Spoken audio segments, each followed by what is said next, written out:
All right, what is going on, guys? SteelTwins coming at you with another video with our fifth mock draft and with another collaboration. And we are joined once again by our very good friend, Steel Sentinel. Sentinel, how you doing, man? It's another great day to be alive, gentlemen. Thanks for having me on the show again. Always a pleasure. Love watching your content. Love being on here and talking about one of my favorite things in the world, which is Pittsburgh Steelers football. And the draft is only about a week away. We're getting close, guys. 1 week away. I cannot wait because not only is it going to be the draft, but we're going to be in Pittsburgh for the draft, which just makes me a lot more excited for this time of the year. One of my favorite times of the year, one of my favorite weeks of the year. So let's get on with our second to last mock draft for this one. Now, as you guys can see in the title, the future franchise. Obviously, this is going to be targeted around the quarterback situation in the first round. So, spoiler alert there. You can see that in the title. You can see that in the thumbnail. Now, I don't know about you, Sentinel, and I want to hear your thoughts about this, but the quarterback situation, obviously at the start of the offseason, before we even made any moves, before anyone was cut, before we signed anyone, I was not high on drafting a quarterback. I was not. I wanted us to prioritize the offensive line via free agency and the draft, but seeing how they've done that with Cole and Daniels and resigning Chucks, offensive line isn't necessarily an essential need anymore outside of maybe depth. So I'm a lot more open to seeing quarterback now. The question is, who? That's the big question. And like it or not, and I've come to the realization, I've come to the reality, and I am fine with it now because whoever it is, they're going to sit under Mitch for a year, and that's the beauty part about this. They're going quarterback. I just have a strong feeling they are because they brought in all these guys. They've went to all the pro days. They're bringing them in for pre-draft visits. I mean, all the signs point to them drafting a quarterback. It's just a matter of who. This is why I love collaborating with you guys because you are both so smart and you think outside the box and you don't listen to these analysts, or as I like to call them, analysts. And that you have your own opinion, and I couldn't agree more. The quarterback position was already one that was going to be a little bit dicey when you have a guy like Ben Roethlisberger retire. We knew this. And then with the unfortunate and tragic passing of Dwayne Haskins, we are now entering into the offseason with two quarterbacks on the roster in Mitch and Mason Rudolph. And we've had confirmation from Kevin Colbert in that he said I would like to have 4 quarterbacks on this roster. Well, you can do the math. We're missing 2. And I would be absolutely shocked, out of my mind shocked, if quarterback wasn't one of the picks in the first round. Now, I can't sit here today and tell you whether or not they'll trade up for a guy, or maybe they trade back with somebody if they find a partner and trade back and pick a guy. But I can tell you that I have a very strong feeling that it's going to be quarterback. And like you said, everything is pointing in that direction. They brought in 6 different pre-draft visits out of the 30 that they're allowed to come in and do their workouts. They've been talking to guys like Malik Willis, at pro days and taking him out to dinner and things like that. So I definitely think that quarterback is something that has become the most essential need on this team, especially, like I said, with rest in peace, the passing of Dwayne Haskins. So I think, in the beginning of the year, I was all on the Kenny Pickett train, and then I was all on the Malik Willis train. But now as time goes on and I see kind of how the way teams are looking at maybe where they're going to go in the draft, I still think quarterback is a necessity for this team. I just don't know, what they do about that in the first round. Yeah, and that's going to be the exciting part about it because there's options. I'm sure people will drop like every other year. They could trade up for a guy. I mean, I don't know exactly what's going to happen come draft day. Every team's draft board is different, and that's what makes it so exciting. So they're going to keep their eyes open for any quarterback that could be available at 20. Now, let me say this. I am not the biggest fan of going quarterback. I'd rather go maybe a receiver or defensive line. I just know that that's probably not going to be the case because, again, everything is pointing to them selecting quarterback at 20. So I think we're going to go first with our mock, man. With the 20th pick, the Pittsburgh Steelers select Desmond Ridder, quarterback out of Cincinnati. This is my number 2 guy when it comes to the quarterback list this year. I don't know how you feel about Ridder, but I'm a big fan of Ridder. I think his ceiling is great. I think in what is a questionable, quote-unquote, quarterback class, I think this guy could be one of the best guys to come out of the class, to be real with you. He has everything that the Steelers are looking for in a quarterback for the future. He has incredible leadership. He has win percentage at the college level. He has great statistics. He's mobile. He can extend plays with his feet, whether that's moving around in the pocket or moving the chains or getting us down the field with his legs. He has a strong arm. Now, he is raw. He is inconsistent, but that could all be said for every quarterback in this draft class, which is why this is perfect for him to sit under Mitch for a full year. I personally think every quarterback is going to have to sit for a full year. No, I definitely have to agree. No one's completely a day one starter. Every single one of these main quarterbacks, the top 6, are extremely raw. They're definitely going to have to sit, including Ritter. But that's the best thing about it. They get to learn, they get to marinate, they get to develop. And when their time is right to step in, then we get to really see what they are about in the NFL level compared to how they were in the college level. And Ritter, he's a stellar guy, man. He's a really stellar guy. I like him a lot. I think he'd be a fine pick at number 20. And a perfect development under Mitch. But I'm curious to see who you go. Yeah, so real quick, I just want to put it out there on tape that if it were my choice, like you said, I personally would go for a guy like Chris Olave. If it were my draft, if I could control what the Steelers are doing, I too think wide receiver would be where I would go, but I don't think that's going to be the case. I love everything you said about Ritter. I have him very high on my board as well. The fact that he's a father and a husband, I think, just adds a level of leadership that a lot of these young men don't have just because they aren't married and they don't have kids. And that brings a lot of responsibility into your life. And so I have very, very high respect for a guy like Ritter. I think he's going to be a fantastic leader wherever he goes. Fuck Baker Mayfield. He's not going to be the guy. Stop talking about it on the social media and on the national media. I hate hearing about how Baker Mayfield's going to be a Steeler. He's not. Let's just put that out there right now. Sorry, I had to just clear the air here for a second because it was going to drive me mad. Please preach. Please preach. Yes, but as much as I love Ritter, I don't think he's going to be there. I'm assuming in this scenario that the Steelers aren't going to trade up at 20. They're just going to hope a guy falls, similar to what they did with Najee Harris last year. They waited to see if he fell to 24, and he did. I think that Malik Willis is going to go very high, potentially to the Lions, potentially to the Panthers. I think same with Kenny Pickett. And I think Ritter's going to go mid-round, maybe to a team like the Saints, maybe to a team like the Seahawks.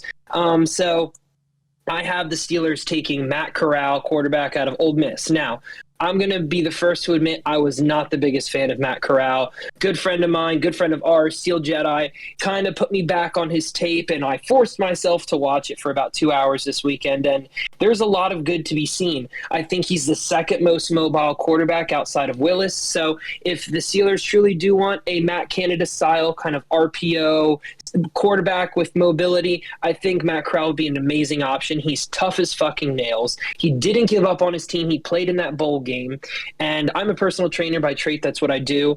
I analyzed his injury. It's nothing to be concerned. It was a high ankle sprain, but it had no breaks, no tears, so he's going to be okay. He looked really, really good. He looks like he recovered really, really well in his pro day, and in the he wasn't able to do the combine, but he was able to do the pro day. And it's like you guys said, Mike Tomlin came out, I believe, and said that whoever they pick, they're going to be the third quarterback on the depth chart, which I think is smart. Mm-hmm. Now, some people are going to want a quarterback to be picked and immediately put into the lineup. If that's the case, we would have never took Trubisky. So I think if you take a guy like Matt Corral, who has great mobility, he's tough as nails, he'll fit the Matt Canada system, and also I just think that you see this, he throws a pretty ball. Within 35 yards, he has some zip on that sucker. He has some questions, and he'll need some time to develop, but I think, what the heck, why not take a guy like him in the first round? Because eventually, he could be the guy. Yeah, I feel the same way about Corral. I wasn't the biggest fan, and in a way, I'm still not. He's one of my up and down guys this draft class. I have one every year, and Corral is that guy for me this year. But I am kind of growing on him. You're right. His zip is incredible. He has probably the best release of any quarterback this draft class. He is definitely tough as nails, man. I respect the way he runs the ball, but at the next level, I would not allow that. I think he's going to have to learn to slide more often. Just to, help his health and his longevity for sure, especially if he were to come to the AFC North. But I do like the Corral pick. I would not mind that. He's personally my number 4 quarterback this year, but I would not mind it whatsoever if we go Corral, man. I think on the proper development, and you're right, he does fit Matt Canada's system to it too, with the RPOs and all that, and that's where he's going to succeed. So I don't mind the selection of Corral for sure. Oh yeah, without a doubt, Corral is another stellar guy in this quarterback group. Definitely a guy that's going to have to sit for sure. But, with us getting what we got in free agency and getting a bridge quarterback in Trubisky, it just bodes well for either Ritter or Corral or whoever we may go at number 20 or in the first round when it comes to quarterback. It just works for the Steelers right now. Exactly. And just to finish off this kind of quarterback talk that we're going on with, I think a lot of Steelers fans and analysts really do think that, if we just wait till next year, we'll nab one of these quarterbacks. There's no guarantee that next year we'll have capital and or the potential to move up to get one of these guys. Guys like the kid from Alabama, guys like that kid who got transferred from Oklahoma. All these quarterbacks next year are probably going to be picked so high that they're probably going to be within the top 5, all of them. And so to move from where we are to that is very hard to do. So I don't think it's such a guarantee that we go quarterback next year. Yeah, and this year is just the best year to draft a quarterback, seeing where they're at and develop a guy. So exactly, and I mean, let's be honest. I don't see the Steelers having a top 5 pick. I don't really see the Steelers having a 2 down of a season. I definitely think they're going to be competitive. So yeah, I think this year is definitely the best chance for them to get their guy and see what he's like in the next coming years. Absolutely. Now heading to the second round, man. With the 52nd overall pick, the Pittsburgh Steelers select Jaquan Brisker, safety out of Penn State. I don't know what they're doing at safety. I don't know why they haven't signed a safety. I don't know what. I mean, they've tried because they tried to get Kareem Jackson, but he ultimately went back to the Broncos. I think they're still looking at Tyrann Mathieu. Edmonds is still out there. Same with some other guys. But as of right now, with a week away till the draft, strong safety is still wide open. And that's why we go safety again in this second straight mock we're doing, just because I don't know if they're going to sign a safety. We have not much time left. We have the capital to do it, but we don't have much time left. So I'm starting to think maybe they're just going to address the position in the draft, and they do that early day two, with the second round pick with a guy like Brisker from Penn State, who is one of the top safeties in what I think is a very good safety class within the first 2 days, to be real with you. Brisker, man, he's versatile. He can play in the box. He can play in the slot. He can play deep. He's ferocious. He's fast. He's physical. He can tackle. He can blitz, man. He's got great coverage ability. I think this guy could pair well with Minka alongside the secondary for sure. And is someone that I'm confident that Brian Flores, who obviously before being a linebackers coach was a secondary coach, look closely at, because he was at the Penn State Pro Day. So I think that's the keep that in mind. And obviously the fact that we don't have a safety yet. Now, hopefully we do sign a safety before the draft, and we don't have to focus on that. That's the wish. But as of right now, we're going to go safety here. But in the second round, Who do you take, man? So I love everything that you guys are talking about with safety. I think Brisker is amazing. I love him. He fits such a good, strong safety role. A lot of these safeties in this draft are really good, but they're leaning more towards the free safety position, which what is considered a free safety and strong safety anymore really is just a giant blur with the way the NFL works. However, I just still have faith that even if they are trying to still get a guy like Matthew or a guy like Edmonds or Collins or whoever they have planned, I think the fact that they still haven't made a move tells me that maybe they're just going to see how the cards roll. I would love to take a safety in the second round. The only issue with that is I just don't think some of these guys, because we're a little bit later in the second round, I think a lot of these safeties are going to go quickly. I think guys like Brisker and Petrie and Daxton Hill are going to – some of them might not even last to the second round. So that's the only reason why I never have a second round safety. I just don't feel like the value will be there with whatever guy is left over from the guys who are taken. Which leads me to my pick, which is the other biggest hole left on the roster, which is Wan'Dale Robinson, wide receiver from Kentucky. Now, let me be clear. We've talked about this. We both have Robinson, but we have him in different rounds. So I don't want to say too much and take away from what you guys are going to be saying because it's your show. So I'll just kind of share some things that I found about Robinson and why I took him where I took him. So guys that in the second round that were available, guys like John Mechie III and Calvin Austin III, I hear are very popular options among Steelers fans and Steelers media. Only issue with me for Mechie is that he had that pretty significant injury, and Alabama ran the wheels off the guy when he was in college. And Calvin Austin is about 100 pounds soaking wet. He's literally a toothpick with wheels. He's very, very fast, but I'm afraid he's going to get popped pretty hard in the AFC North. And I really, really like the fact that Brandon Hunt, which for those people who don't know, Brandon Hunt is like the scouting guy for the Steelers and potentially our new GM, potentially. He was in attendance at their pro day. So that to me is a pretty big thing when you have Brandon Hunt there at your pro day. And the only reason why I think Wan'Dale Robinson isn't going in the second round is because he went to Kentucky.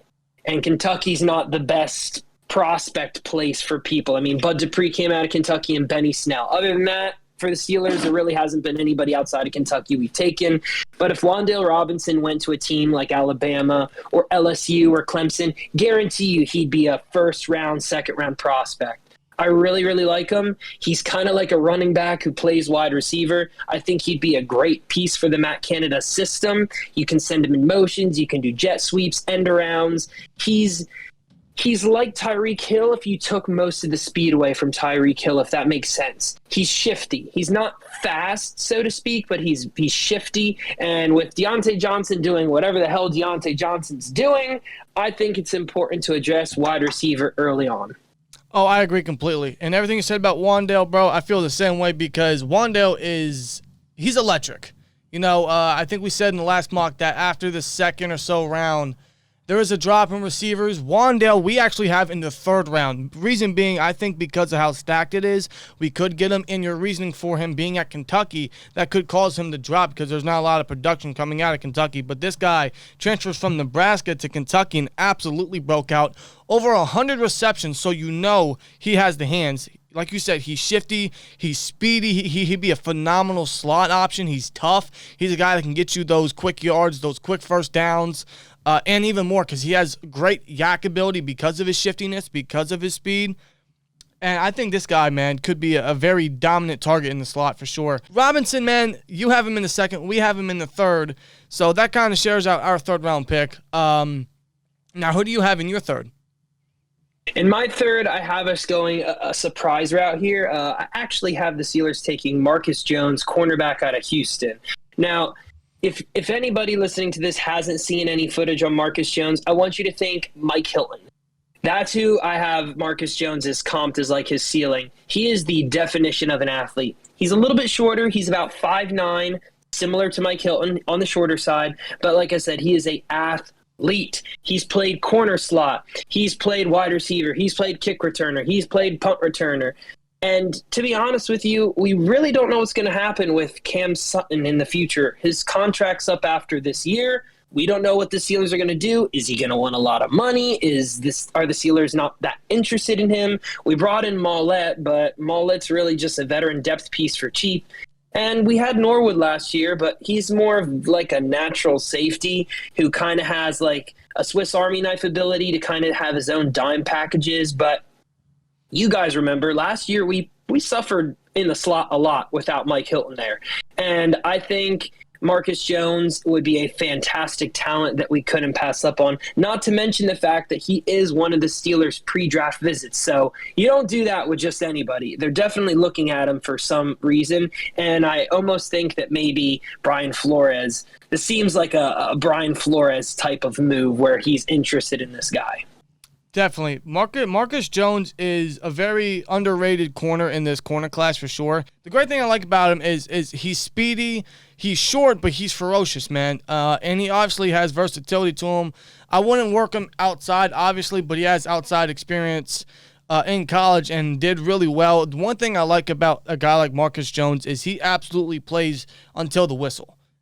He gives 110% effort on every down, and that's something you want to see in your defensive guys, especially a slot option, where slot corners are going to be relied on a lot, seeing how crazy these receivers are adapting these nowadays. Yeah, especially for the Pittsburgh Steelers. When Mike Hilton left, like Sentinel said, our slot position was not good. It still is a question mark. I like Sutton being moved there with Wallace and Witherspoon now being outside guys, but like you said, we don't know the future on him because he's coming into the last year of his 2-year extension he signed a few years back. So why not think long-term? Kind of like how we drafted Alex Highsmith when Dupree was basically on his way out. Why not think long-term and basically get your replacement to Cameron Sutton, if he does leave after this upcoming season, and get a guy like Marcus Jones that could fit like a glove in the slot and be like that Mike Hilton type of hybrid player that I think he really could be. And you can never have too many corners. You can never develop too many really good corners for sure. And that's where we go in the 4th round.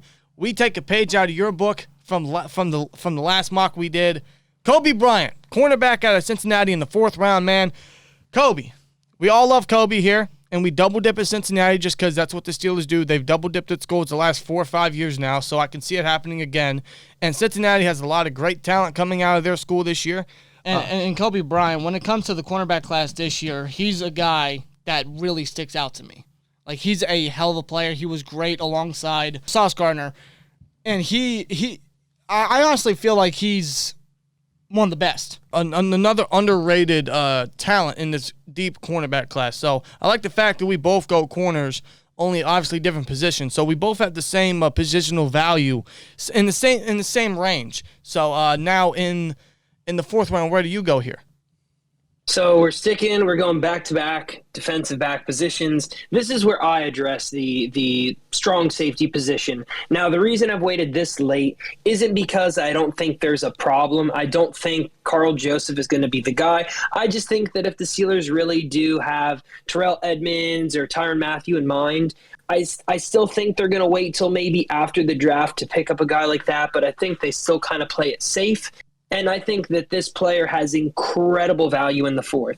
And that is Marquise Bell, strong safety from Florida A&M. If you've never heard of Florida A&M, there's a reason. It is a very small school. It's a traditionally all African-American school. And Marquise Bell is the picture-perfect strong safety. He's 6'3", big, strong, thumper. He is the definition of a tackling machine. He's an even better tackler than Terrell Edmonds, I think. And I like I said, I'd hope that the Steelers address this strong safety position sooner. But guys like Mathieu and Edmonds and Collins are probably waiting to see how the pieces fall for some of these teams so that their market value goes back up a little bit. And I think Bell brings great value over a guy like Verone McKinley, who I've also been very high on. And like I've said in the past, there's a lot of free safety prospects in this draft. There's not a lot of strong safety prospects. You got Brisker. He's, I think, a great strong safety prospect. And I have Marquise Bell.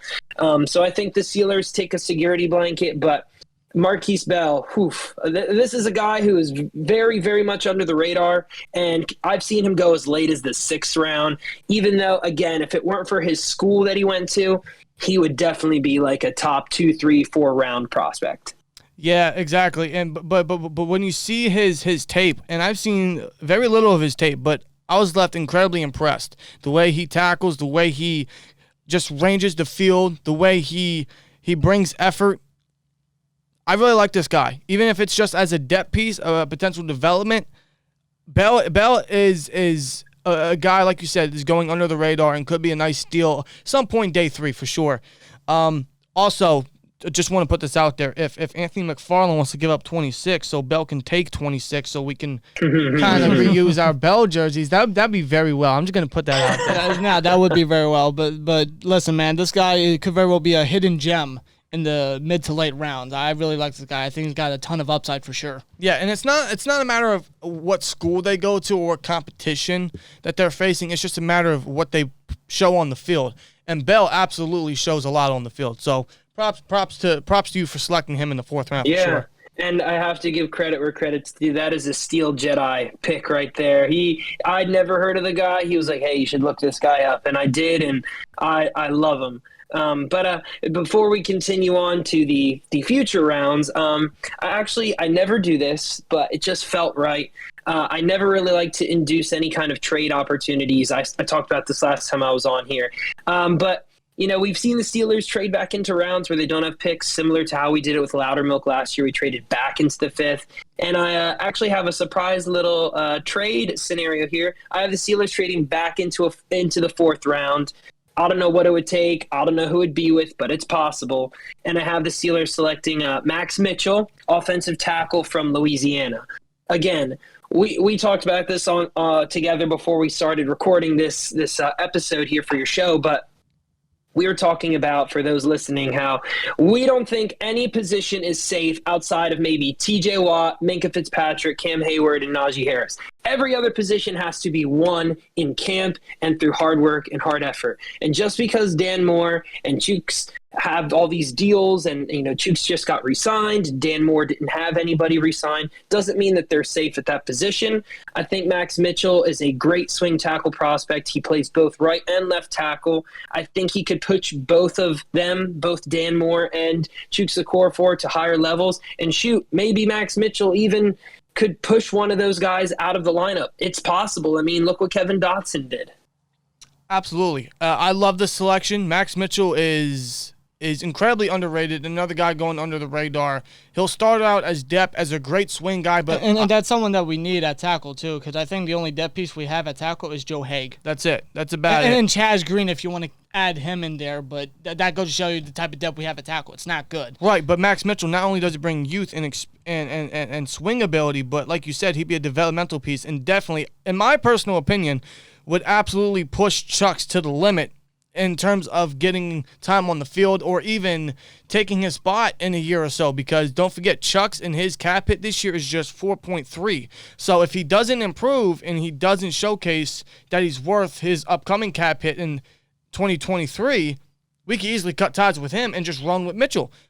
And you have a guy set in stone for right tackle and Max Mitchell right there and then. So I absolutely love the fact that you add a trade in here to select a position that we definitely got to grab or definitely secure or even think about just fixing for next year instead of having that as a worry for next year. Exactly. I love it. I really love it. Max Mitchell, man. And plus, he worked alongside Kevin Dotson back when he was Raging Cajun. So bring that chemistry to the line. I love that, man. Now, this one's going to be a little controversial. This one's going to be a little interesting because he's not going to play his entire rookie year. He's not.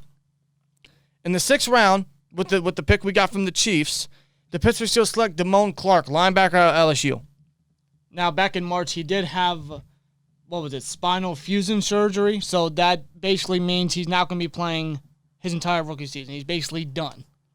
But Damone Clark, he was getting a lot of credibility and a lot of talk about him being a potential day 2 selection. But because this spinal fusion surgery, that's obviously going to cause his stock to go down. And it could potentially affect his career down the line. I don't know how severe the injury is. I don't know exactly where the surgery took place. That is the most important part when you look at that detail. But this guy absolutely has the talent, man. And although it is a risk taking a guy like him, knowing the fact he may never even play, it is a risk. But in the 6th round, it's not that much of a risk just because it's a 6th-round pick.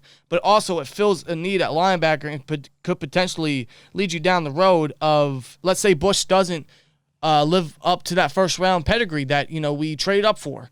Then we have a potential guy next year alongside Jack and Damone Clark, who is tall, he's physical, he's fast.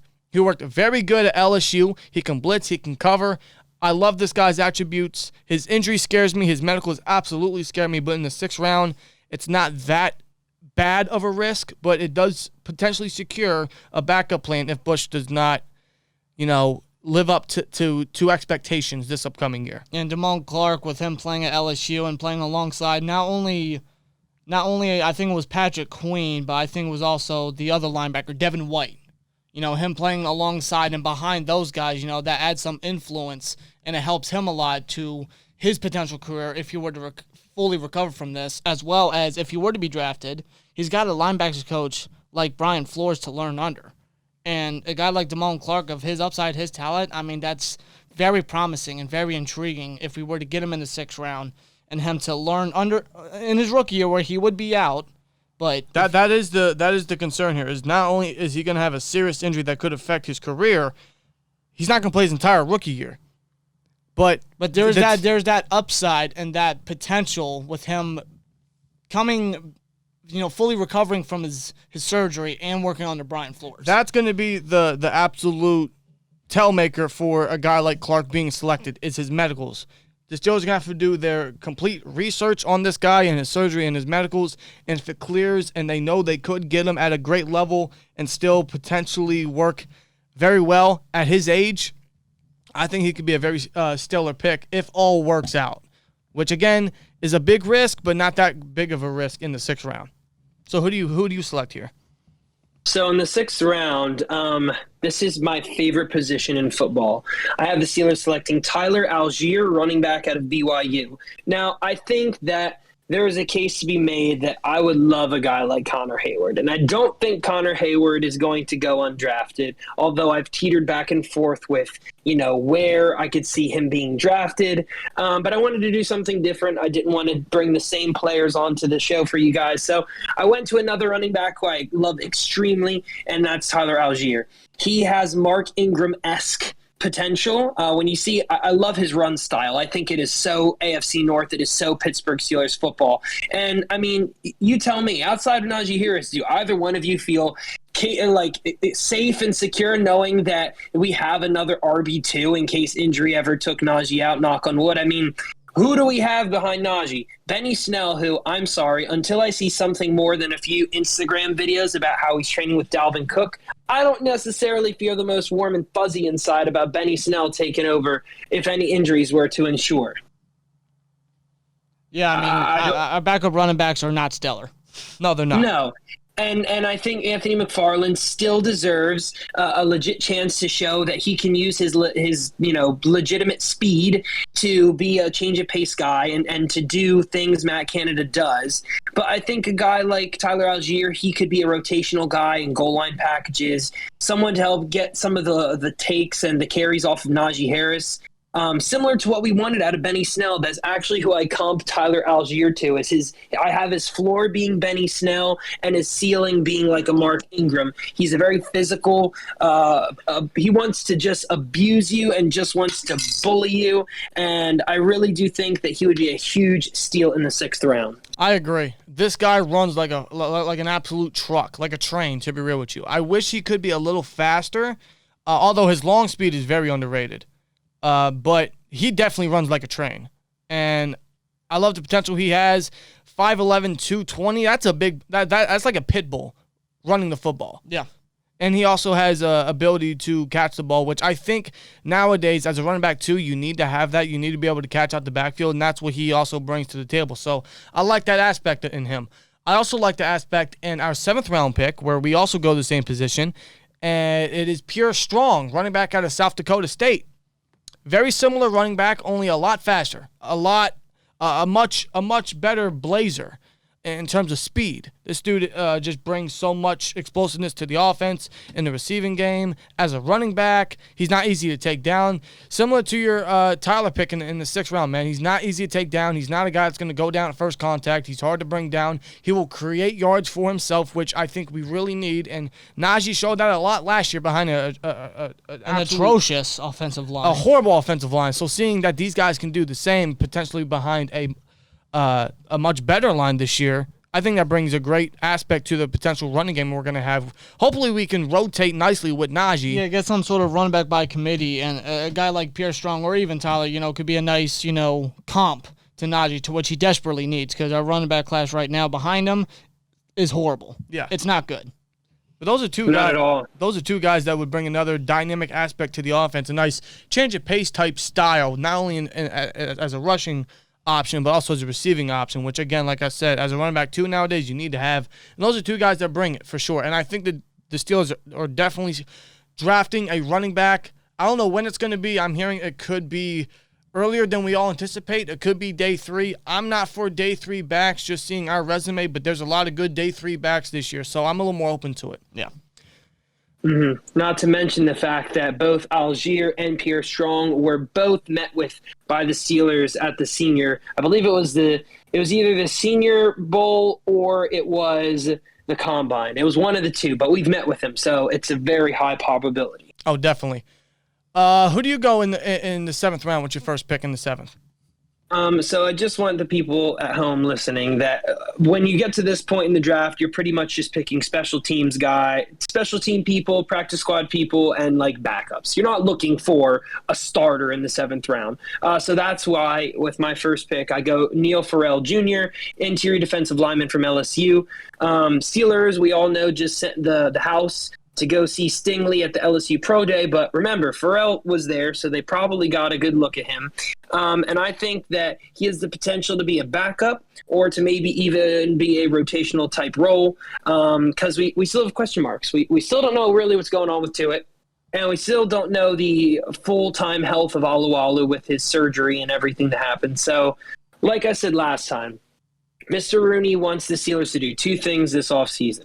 Stop the run and fix the run. We've addressed the fix the run part somewhat in free agency. I still think there's more work to be done there. But as far as stopping the run, we were ran through like Swiss cheese last year. And this is what Neil Farrell Jr. is really, really good at. He's a run stuffer. He's 6'4", I think close to 300 and something pounds. He's a big guy. He clogs run lanes. And I think if you brought him in to relieve a guy like Cam Hayward over a guy maybe then like, I don't know, like a Montravius Adams or Chris Wormley or even maybe a Loudermilk, I think that he would be a great rotational piece. I agree completely. This guy is a gap stuffer, and he has a lot of experience being a rotational guy because that's what he was most of his years in LSU before being a full-time starter this past year and stepped up to the plate. But I love him as a rotational guy. And if he ever has to, come in for any unfortunate happenings, knock on wood, I think this guy could do it. So I like the potential that Neil Farrell has and would be a steal, in my opinion, in the 7th round, just seeing what his growth could be, what his ceiling could be. Oh, for sure. He's another guy that has a ton of upside in the late rounds for sure. Now, you go D-tackle with your first 7th. We go D-tackle with our last pick, the 2nd pick in the 7th round for the Steelers. Noah Ellis, defensive tackle out of Idaho. Very, very, very big boy. He's like 6'3", 6'4", damn near 350. That's a big boy. And he has a lot of power to him, not only in the rushing attack as a gap filler, but he even has a nice bull rush to him in the pass rush. And I think he could be a nice rotational guy alongside the D-line, just add along what could be a very stacked defensive line next year if all were to pan out, if everyone were to stay healthy, fingers crossed. But another aspect I like about this guy that will definitely attract the Steelers to him is his bloodlines. We all know the Steelers love their bloodlines. But this guy, man, he's the son of a former Pro Bowler, Luther Ellis, and he's the brother of, I believe, current Saints linebacker Caden Ellis. So he has bloodlines from generation to generation. So I think that's a great attraction to the Steelers. But this guy and his big frame could definitely be very nice in filling and stopping the run for sure as a rotational piece, and especially on special teams. Definitely, without a doubt. In the 7th round to finish off with your 2nd pick in the 7th, who do you go here, man? So initially, I had this as a different position, but with all the Deontay Johnson talk, which has got me really, really nervous, I went and I double-dipped in wide receiver, similar to how we double-dipped in wide receiver in the past, the year that we got Emmanuel Sanders, we double-dipped and things like that. So it's not unheard of for the Steelers to double-dip at this position. I took Michael Woods, the second wide receiver out of Oklahoma and Arkansas. He, to me, could push guys like Bussey or Sims or even Miller, depending on if the Steelers go with 6 wide receivers or if they go with 5. He could push a guy like Gunner as well. I think that there's a role for him similar to how we used Washington last year.